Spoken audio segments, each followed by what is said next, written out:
तो दोस्तों आज 27 मई 2021 गुरुवार का दिन हो गया है। बात करते हैं आज के मुख्य समाचार टुडे ब्रेकिंग न्यूज अपडेट में कई तरह की महत्वपूर्ण और काम की खबरों का अपडेट और जानकारियां आ चुकी है। सभी खबरें बहुत ही ज्यादा महत्वपूर्ण और सिलेक्ट करके लाई गई है। सरकार की ओर से नए नियम, बड़ी घोषणा और बड़े ऐलान के बारे में जानकारियां लेंगे। तो आइए दोस्तों बिना टाइम विलंब किए शुरुआत करते हैं। आज की पहली बड़ी खबर आप देख पा रहे हैं, बड़ा फैसला लिया गया है। नेशनल हाईवे के टोल नाकों पर अब 10 सेकंड से ज्यादा नहीं करना पड़ेगा इंतजार। देश में लंबी दूरी की यात्रा करने के दौरान लोगों को अक्सर ये शिकायत होती है कि उन्हें टोल नाकों पर यानी टोल प्लाजा पर लंबा इंतजार करना पड़ता है। अब national highway authority of India ने कहा है कि राष्ट्रीय राजमार्गों के टोल नाकों पर अब वाहनों को 10 सेकंड से ज्यादा इंतजार नहीं करना पड़ेगा। इसके लिए अथॉरिटी ने दिशा निर्देश जारी कर दिए हैं। NHAI ने कहा है कि राष्ट्रीय राजमार्गों के टोल नाकों पर अब वाहनों को 10 सेकंड से ज्यादा इंतजार नहीं करना पड़ेगा। टोल प्लाजा में 100 मीटर से ज्यादा की वाहनों का कतार नहीं लगेगी। किसी कारण से अगर टोल प्लाजा पर 100 मीटर से ज्यादा लंबी कतार है तो वाहनों को अनुमति दी जाएगी कि वे बिना टोल टैक्स का भुगतान किए टोल प्लाजा पास कर सकते हैं। अब नए नियमों के मुताबिक हर टोल प्लाजा पर 100 मीटर की दूरी को दर्शाने के लिए एक पीली रेखा खींची जाएगी और ऐसा देश के हर टोल नाके पर किया जाएगा। ऐसा माना जा रहा है कि अथॉरिटी के इस फैसले से लोगों को टोल नाकों पर लंबे इंतजार से मुक्ति मिलेगी। आगे बढ़ते हैं, बड़ी खबर देख पा रहे हैं। कोरोना वैक्सीन लगाने के बाद वैक्सीनेशन सर्टिफिकेट सोशल मीडिया पर मत करना शेयर। चौंकाने वाली ये खबर है। जिन्होंने वैक्सीनेशन सर्टिफिकेट सोशल मीडिया पर शेयर किया तो वे सावधान हो जाइएगा। सरकार ने वैक्सीनेशन सर्टिफिकेट को सोशल मीडिया पर डालने को लेकर चेतावनी जारी की है। वैक्सीनेशन सर्टिफिकेट का मतलब उस कागजात से है जो कोरोना की वैक्सीन दिए जाने के बाद दिया जाता है। यह हार्ड या सॉफ्ट कॉपी दोनों के रूप में हो सकता है। वैक्सीन लगाने के तुरंत बाद इसे मोबाइल नंबर पर भेजा जाता है और तत्काल लोग इसे शेयर भी कर देते हैं। लेकिन क्या आप जानते हैं कि साइबर सिक्योरिटी के लिहाज से ये सही नहीं है। दरअसल साइबर दोस्त के ट्विटर हैंडल से एक ट्वीट किया गया है और जिसमें लोगों को कोविड-19 वैक्सीन सर्टिफिकेट को ऑनलाइन शेयर न करने पर चेतावनी दी गई है। वैक्सीन सर्टिफिकेट में नाम, उम्र और लिंग, उसके अलावा डोज की तारीख समेत कई तरह की जानकारियां शामिल होती है। इन जानकारियों का इस्तेमाल जालसाजी के लिए इस्तेमाल किया जा सकता है, तो ऐसे में आपको भी सावधान रहना चाहिए। सर्टिफिकेट को आपको ऑनलाइन शेयर नहीं करना चाहिए। साइबर दोस्त गृह मंत्रालय द्वारा बनाया गया एक सेफ्टी और साइबर सिक्योरिटी जागरूकता का साधन है। आगे बढ़ते दोस्तों, बड़ी खबर आ रही है। PNB स्कैम अपडेट आप देख सकते हैं। डोमिनिका में पकड़ा गया भगोड़ा मेहुल चोकसी। एंटीगुआ के PM ने कहा कि वहां से सीधे ही भारत भेजा जाएगा। एंटीगुआ और बारबुडा से हाल ही में फरार हुए भगोड़े हीरा कारोबारी मेहुल चोकसी को पड़ोस के डोमिनिका में पकड़ लिया गया है। उसके खिलाफ इंटरपोल ने येलो नोटिस जारी किया था। स्थानीय मीडिया की खबरों में बुधवार को इस तरह की जानकारी सामने आई। एंटीगुआ PMO ने समाचार एजेंसी ANI से कहा कि हमने डोमिनिका से कहा है कि वो गैर कानूनी रूप से डोमिनिका में प्रवेश करने पर मेहुल चोकसी पर सख्त कार्रवाई करे और उसे सीधे ही भारत को प्रत्यर्पित कर दे। साथ ही अगली बड़ी खबर देख पा रहे हैं। बोर्ड एग्जाम को लेकर अपडेट खबर आई है। 12वीं की बोर्ड परीक्षा को लेकर राज्यों ने केंद्र के समक्ष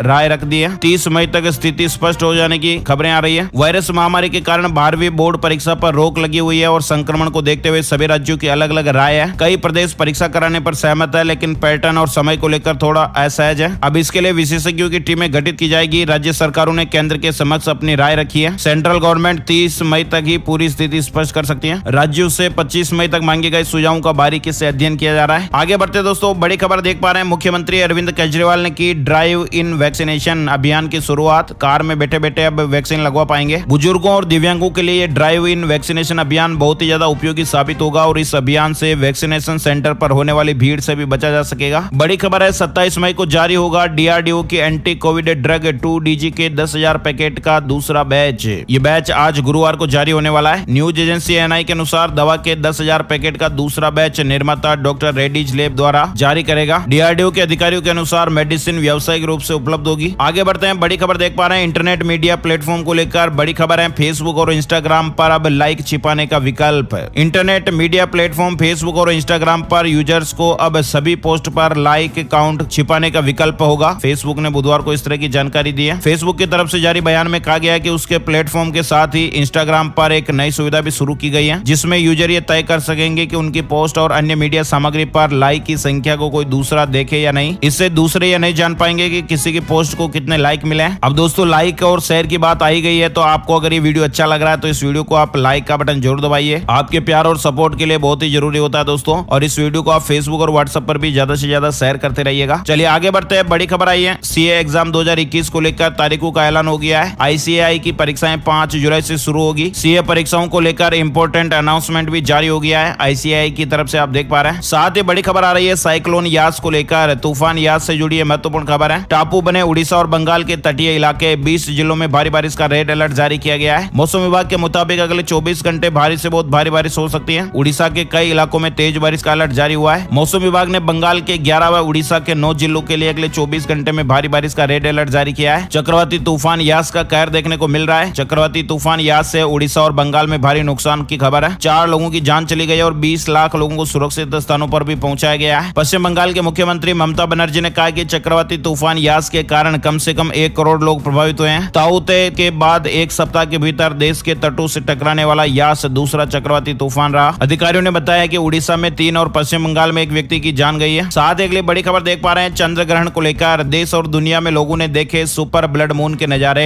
आप भी तस्वीरों में यहाँ पर देख सकते हैं। देश और दुनिया के लोगों ने बुधवार को सुपर ब्लड मून का नजारा देखा, जो पूर्ण चंद्र ग्रहण के साथ से सामान्य से अधिक चमकीला होने का मिश्रण था। जब चांद आधा हुआ तो यह श्वेत श्याम कुकी की तरह नजर आया और लोग इस अद्भुत नजारे को देखने के लिए पहले से ही उत्सुक थे। पूर्ण चंद्र ग्रहण जहाँ लगभग 15 मिनट तक रहा, वहीं समूची खगोलीय घटना 5 घंटे तक चली। ये तस्वीरों में आप देख सकते हैं। आगे बढ़ते दोस्तों, बड़ी खबर। पीएम मोदी जी ने फ्रांस के राष्ट्रपति मैक्रों से की फोन पर बात। कई मुद्दों पर चर्चा हुई है। प्रधानमंत्री नरेंद्र मोदी जी ने बुधवार को फ्रांस के राष्ट्रपति इमैनुअल मैक्रों से बात की है और इस दौरान दोनों नेताओं ने द्विपक्षीय और आपसी हित के क्षेत्रीय व वैश्विक मुद्दों पर चर्चा की है। आगे बढ़ते हैं अगली बड़ी खबर। 28 मई को जीएसटी काउंसिल की बैठक। कई तरह के मुद्दों पर चर्चा होने की खबर है। जीएसटी काउंसिल ने अपनी 43वीं बैठक से पहले 2 महत्वपूर्ण मंत्री समूह का भी गठन कर दिया है। साथ ही बड़ी खबर आ रही है हरियाणा को लेकर। हरियाणा में अब सार्वजनिक संपत्ति को नुकसान पहुंचाने वालों की खैर नहीं। अगर सार्वजनिक संपत्ति को किसी ने नुकसान पहुंचाए तो वसूली भी उसी से की जाएगी। साथ ही हर्जाना राशि नहीं दिए जाने पर उसकी संपत्ति कुर्क की जा सकेगी। बजट सत्र के दौरान पारित क्षति वसूली विधेयक अब कानून बन गया है। हरियाणा के राज्यपाल सत्यदेव नारायण आर्य की मंजूरी के बाद हरियाणा सरकार ने अधिसूचना भी जारी कर दी है। वही दोस्तों बड़ी खबर आ रही है खेल मंत्रालय का फैसला। 7 राज्यों में 143 खेलो इंडिया केंद्र खोलेगी सरकार। खेल मंत्रालय ने जमीनी स्तर पर प्रतिभाओं को निखारने के लिए 7 राज्यों में कुल 143 खेलो इंडिया केंद्र खोलने का फैसला किया है और इस पर कुल 14 करोड़ 30 लाख रुपए का खर्च आएगा। इन केंद्रों को महाराष्ट्र, मिजोरम, गोवा, कर्नाटक, मध्य प्रदेश, अरुणाचल प्रदेश और मणिपुर में स्थापित किया जाएगा। प्रत्येक केंद्र में किसी एक खेल की सुविधा उपलब्ध होगी। आगे बढ़ते हैं, बड़ी खबर आ रही है। गुजरात हाईकोर्ट ने कहा कि ऑन स्पॉट रजिस्ट्रेशन करके भी लगाने चाहिए टीके। गुजरात उच्च न्यायालय ने राज्य सरकार से पूछा है कि किसी को मोबाइल चलाना नहीं आता तो क्या उसे टीका नहीं लगेगा। अदालत ने यह भी कहा कि ऑनलाइन पंजीकृत 100 लोगों को टीका लगाया जाता है तो 20 लोगों को स्पॉट रजिस्ट्रेशन करके भी लगाने चाहिए। अदालत ने लोगों की लापरवाही पर कहा है कि सरकार को हर 6 महीने में कोरोना की लहर की तैयारी रखनी चाहिए। उच्च न्यायालय गुजरात में कोरोना प्रबंधन को लेकर स्वतः संज्ञान लेकर सुनवाई की जा रही है। बड़ी खबर आई है, किया इंडिया ने अपने ग्राहकों के लिए लॉन्च की है खास तरह की स्कीम। महीने भर चलाएं कार और पसंद नहीं आने पर कंपनी को वापस लौटा दें। ये स्कीम वर्तमान में किया कार्निवल और इसके सभी वेरिएंट पर लागू है। इस योजना के तहत निजी खरीदार कार्निवल को वापस कर सकते हैं यदि वे खरीदने की तारीख से 30 दिनों के बाद तक इससे खुश नहीं है। किया इंडिया ने इस तरह की अनोखी योजना की शुरुआत की है। कंपनी ने इस स्कीम का नाम संतुष्टि गारंटी योजना रखा है। ये पहली बार है जब किसी नए कार को खरीदने पर इस तरह की स्कीम दी जा रही है। साथ ही बड़ी खबर आ रही है, दिल्ली में 7000 से ज्यादा पदों पर वैकेंसी है। 10वीं 12वीं पास के लिए भी मौका है। दिल्ली में सरकारी नौकरी का सपना देखने वाले युवाओं के लिए सरकारी भर्ती निकली है। दिल्ली अधीनस्थ सेवा चयन बोर्ड ने कुल 7236 पदों पर आवेदन के लिए नोटिफिकेशन जारी कर दिया है। इस भर्ती के तहत टीजीटी, सहायक शिक्षक, एलडीसी और अन्य पदों पर उम्मीदवारों की भर्तियां की जाएगी। वही दोस्तों बड़ी खबर है, गुजरात के 36 शहरों में नाइट कर्फ्यू में मिलेगी 1 घंटे की ढील। दिन में पहले की तरह प्रतिबंध लागू रहेंगे। गुजरात में कोरोना वायरस के मामलों में काफी गिरावट के मद्देनजर राज्य सरकार ने 36 शहरों में रात के कर्फ्यू में 1 घंटे तक की रियायत देने का बुधवार को फैसला किया है, जबकि दिन के वक्त लगाई गई पाबंदियां ज्यों की त्यों लागू रहेगी। मुख्यमंत्री विजय रूपाणी जी ने गांधीनगर में कैबिनेट की बैठक के बाद कर्फ्यू के संशोधित समय के संबंध में घोषणा की है। मुख्यमंत्री जी ने कहा कि शुक्रवार से 36 शहरों में रात 9 बजे से सुबह 6 बजे तक लोगों की आवाजाही पर प्रतिबंध लागू रहेगा। फिलहाल रात 8 बजे से सुबह 6 बजे तक रात का कर्फ्यू लागू है। साथ ही अगली बड़ी खबर आ रही है, 30 मई को 1 लाख गाँव में पहुंचकर मदद करेगी भाजपा और केंद्र सरकार। पार्टी अध्यक्ष जेपी नड्डा ने राज्य इकाइयों को 30 मई को देश के 1 लाख गाँव तक हर हाल में पहुंचने का लक्ष्य पूरा करने का निर्देश दिया है। कार्यकर्ताओं के जरिए राशन और कोरोना से निपटने में काम आने वाली वस्तुओं को बांटने और 50,000 रक्तदान शिविर लगाने के भी निर्देश दिए गए हैं। पार्टी शासित राज्यों को इस महामारी में अनाथ हुए बच्चों के लिए अनिवार्य रूप से एक योजना की घोषणा करने का भी निर्देश दिया गया है। 1 लाख गाँव तक पहुँचने के लिए केंद्रीय नेताओं से लेकर बूथ स्तर के कार्यकर्ताओं की अलग अलग जिम्मेदारियां तय की गई है। आगे बढ़ते दोस्तों, बड़ी खबर आ रही है कर्नाटक को लेकर।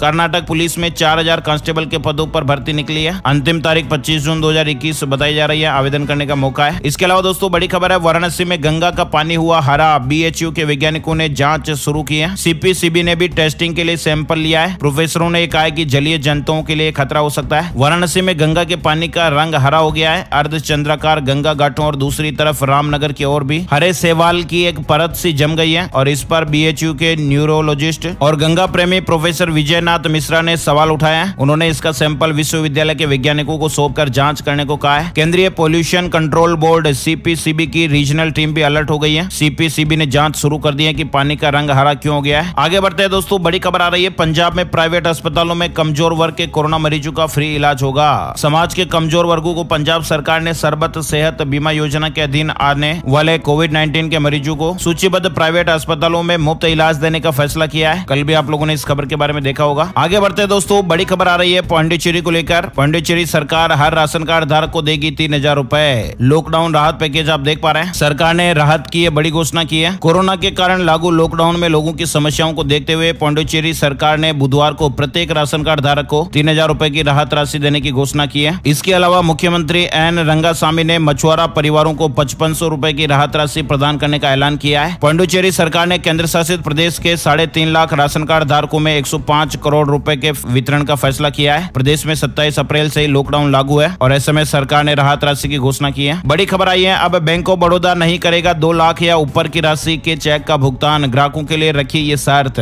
चेक जारी करते समय अगर बैंक खाता धारक ने डिटेल नहीं भेजे तो बैंक ऑफ बड़ौदा 1 जून से 2 लाख या इससे अधिक राशि वाले चेक का भुगतान नहीं करेगा। सूचना देने के लिए बैंक ने इंटरनेट बैंकिंग में फॉर्म भरने, एसएमएस या कॉल के साथ ही मैन्युअली फॉर्म भरकर जमा करने की सुविधा दी है। बैंक ने अपने सभी अधिकारियों से ग्राहकों को इसकी जानकारी देने के लिए कह दिया है। ये व्यवस्था फर्जी चेक के जरिए होने वाले भुगतान रोकने के लिए लागू की जा रही है। कानपुर में बैंक ऑफ बड़ौदा के करीब 15 लाख बैंक अकाउंट है और ऐसे में अपडेट जानकारी आप देख सकते हैं। वही दोस्तों, अगली बड़ी खबर, 1 जून से एमपी अनलॉक, शर्तें लागू। आर्थिक गतिविधियां शुरू की जाएगी। प्रदेश में धारा 144 लागू रहेगी। शादी समारोह में 20 लोगों को ही अनुमति मिलेगी। मुख्यमंत्री जी ने 4 बड़ी बातें कही है। उन्होंने कहा कि 1 जून से आर्थिक गतिविधियां धीरे धीरे शुरू की जाएगी। राजनीतिक और सार्वजनिक आयोजनों पर पूरी तरह से पाबंदियां रहेगी। प्रदेश में भीड़ से बचने के लिए धारा 144 पहले की तरह ही लागू रहेगी। एक भी केस मिला तो माइक्रो कंटेनमेंट जोन बनेगा। शादी समारोह में 20 लोग ही शामिल होंगे और इन्हें टेस्ट करवा कर ही आना होगा। सरकार भी कार्यक्रम में टेस्टिंग की व्यवस्था करेगी। गाँव, ब्लॉक और जिलों में अनलॉक के लिए 30 और 31 मई को क्राइसिस मैनेजमेंट ग्रुप की बैठक होगी। उसमें फैसला होगा। मतलब मध्य प्रदेश में पाबंदियों के साथ 1 जून से अनलॉक की धीरे धीरे शुरुआत की जाएगी। मुख्यमंत्री शिवराज सिंह चौहान जी ने बुधवार को इस तरह की बात कही है, ऐलान किया है। सीएम ने बताया कि अनलॉक के दौरान आर्थिक गतिविधियां शुरू होंगी। राजनीतिक और सार्वजनिक आयोजनों, विशेष करके धरना प्रदर्शन, रैलियां, धार्मिक आयोजनों पर प्रतिबंध लागू रहेंगे। आगे बढ़ते हैं, बड़ी खबर देख पा रहे हैं। आईसीआईसीआई बैंक ने शुरू की नई सर्विस। अब बिना बैंक खाते के फ्री में कर पाएंगे यूपीआई से ये 5 काम। आईसीआईसीआई बैंक ने अपने डिजिटल वॉलेट पॉकेट्स के साथ यूपीआई आईडी को लिंक करने की नई सर्विस शुरू की है और ऐसा करने वाला ये पहला बैंक बना है। आप देख सकते हैं नए यूजर्स, जिनमें वे लोग भी शामिल है जो आईसीआईसीआई बैंक के ग्राहक नहीं है, अब तुरंत एक यूपीआई आईडी प्राप्त कर सकते हैं। इसके अलावा दोस्तों, बड़ी खबर आ रही है। संयुक्त राष्ट्र के नए महासचिव का चुनाव। भारत ने एंटोनियो गुटेरेस के दूसरे कार्यकाल को दिया समर्थन। संयुक्त राष्ट्र के प्रमुख के तौर पर महासचिव एंटोनियो गुटेरेस की जनवरी 2022 से 5 साल के दूसरे कार्यकाल के लिए फिर से उम्मीदवारी का भारत ने समर्थन किया है। आगे बढ़ते हैं दोस्तों, अगली बड़ी खबर आ रही है। Corona virus in India update, जानकारी आप देख सकते हैं। देश में कोरोना संक्रमण की दूसरी लहर अब थमने लगे हैं और वायरस के संक्रमण में भी गिरावट दर्ज की गई है। लेकिन दोस्तों, इसके बावजूद भी मरने वालों की संख्या में कमी नहीं आई है। बीते 24 घंटे में हमारे देश में कोरोना से 4172 लोगों की जान गई है। बीते 24 घंटे में वायरस के 2,08,886 नए मामले सामने आए हैं। इसके अलावा राजधानी दिल्ली में बीते 24 घंटे में 1,491 नए मामले सामने आए। 130 लोगों की जान गई है। संक्रमण दर हुई 2% से कम। राजधानी दिल्ली को लेकर ये जानकारी आप देख पा रहे हैं। इसके अलावा महाराष्ट्र को लेकर बड़ी खबर आ रही है। बीते 24 घंटे में 24,752 नए मामले सामने आए। 453 लोगों की जान गई है। महाराष्ट्र में भी कड़ी पाबंदियों के बीच अब कोरोना संक्रमण की रफ्तार थोड़ी धीमी पड़ चुकी है। बुधवार को 24,752 नए मामले सामने आए। इसके अलावा दोस्तों, बड़ी खबर है। राजस्थान में बीते 24 घंटे में 3,886 नए मामले सामने आए। 107 लोगों की जान गई है। उड़ीसा में बीते 24 घंटे में 11,623 नए मामले सामने आए। 35 लोगों की जान गई है। साथ ही केरल में 28,798 नए मामले सामने आए हैं। 151 लोगों की जान गई है। तमिलनाडु में 33,764 नए मामले सामने आए। आगे बढ़ते दोस्तों, अगली बड़ी खबर। Gold price today, silver price today update को लेकर जानकारी। India Boolean and jewellers association की वेबसाइट के मुताबिक 26 मई 2021 को देश भर के सराफा बाजारों में सोने चांदी के हाजिर भाव इस तरह से रहे। सोना 49,105 रुपए प्रति 10 ग्राम और चांदी 71,700 रुपए प्रति किलोग्राम के भाव पर रही। साथ ही अगले बड़ी खबर है। वेदर न्यूज टुडे यानी मौसम की जानकारी का अपडेट आ चुका है। संपूर्ण भारत का आज 27 मई 2021 का मौसम पूर्वानुमान कैसा रहेगा, आइए जानते चलते हैं। अगले 24 घंटों के दौरान भीषण चक्रवाती तूफान यास कमजोर होकर उड़ीसा के अंदरूनी हिस्सों पर डीप डिप्रेशन में बदल जाएगा और आगे झारखंड पर एक डिप्रेशन के रूप में कमजोर पड़ जाएगा। गंगेय पश्चिम बंगाल, उड़ीसा, झारखंड और बिहार के कुछ इलाकों में मध्यम से भारी बारिश और गरज के साथ बौछारें जारी रहने की संभावना है। उत्तर पूर्व भारत, केरल और अंडमान और निकोबार द्वीप समूह पर हल्की से मध्यम बारिश के साथ ही एक दो स्थानों पर भारी बारिश हो सकती है। 24 घंटों के बाद बिहार और पूर्वी उत्तर प्रदेश में कुछ स्थानों पर हल्की से मध्यम बारिश के साथ ही भारी बारिश होने की संभावना है। सिक्किम, उप हिमालय, पश्चिम बंगाल, तटीय कर्नाटक, दक्षिण कर्नाटक, लक्षद्वीप, तमिलनाडु के अलग अलग इलाके और रायलसीमा में हल्की से मध्यम बारिश होने का अनुमान है। तो दोस्तों, आज के वीडियो में फिलहाल बस इतनी ही खबरें हैं। उम्मीद आपको वीडियो अच्छा लगा होगा। लाइक और शेयर करना बिल्कुल भी मत भूलिएगा। वीडियो पूरा देखने के लिए आपका दिल से शुक्रिया, धन्यवाद। जय हिंद, जय भारत, वंदे मातरम।